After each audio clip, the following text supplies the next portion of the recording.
فاتحہ۔ بسم اللہ الرحمن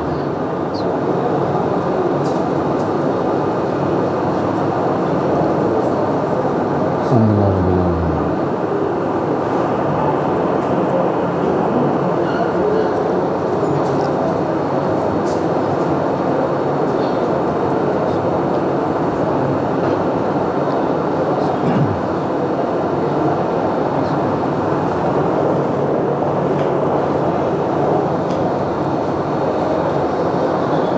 اعوذ باللہ من شر الشیطان الرجیم۔ بسم اللہ الرحمن الرحیم۔ الحمد للہ الاول قبل کل اول والآخر بعد کل آخر، المعروف من غیر ربیہ، الخالق من غیر ربیہ، الذی لم یزل قائما دائما، اذ لا سماء ذات ابراج ولا حجب ذات ارتاج ولا لیل داج ولا بحر ساج ولا جبل ذو فجاج ولا فج ذو وجاج ولا ارض ذات مہاد ولا خلق ذو تماد، ذالک مبتدئ الخلق و وارثہ و الہ الخلق و رازقہ۔ الصلاۃ والسلام علی النبی الامی المکی المدنی القرشی الہاشمی ابتہ التہامی السید البہی السراج المضیء الکوکب الدری البشیر النذیر السراج المنیر الطہر الطاہر الدر الفاخر العلم الظاہر البحر الزاخر المنصور المؤید الرسول المسدد المصطفى الامجد حبیب الہ العالمین ابی الزہراء محمد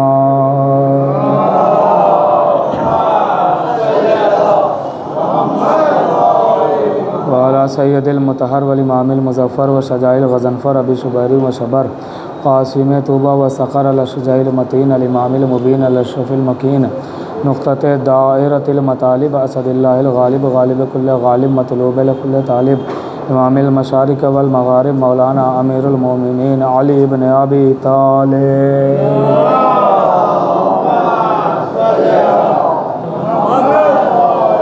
وعلی سیدۃ النساء الانسیۃ الحوراء ام الائمۃ النقباء النجبہ بنت خیر الانبیاء الطاہرۃ المطہرہ البتول العذراء الصدیقہ بالاقوال الرضیہ بالمقالہ المرضیہ بالدلالہ الراضیہ بالعدالہ سیدۃ النسوان حبیبۃ حبیب الرحمن فاطمۃ الزہراء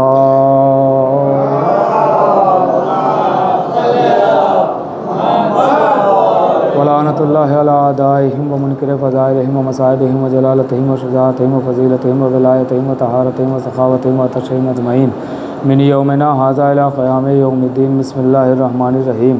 نادی علی مظہر العجائب تجدہون لک فی النوائب کل ہم و غم سینجلی بعظمتک یا اللہ بنبوتک یا محمد بولایتک یا علی یا علی یا علی اما بعد فقد قال اللہ سبحانہ تبارک و تعالی فی کتاب المجید والفرقان الحمید۔ بسم اللہ الرحمن الرحیم۔ ذالک الکتاب لا ریب فیہ ھدی للمتقین۔ صلوات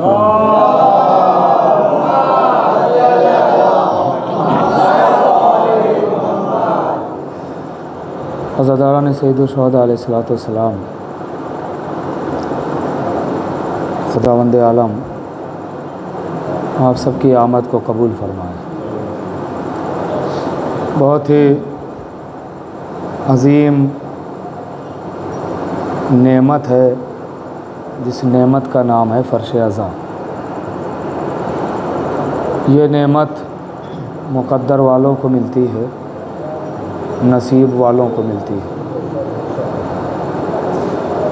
انسان لاکھ کوشش کر لے لیکن اگر لکھا نہیں گیا ہے تو فرش عزا پہ نہیں آ سکتا،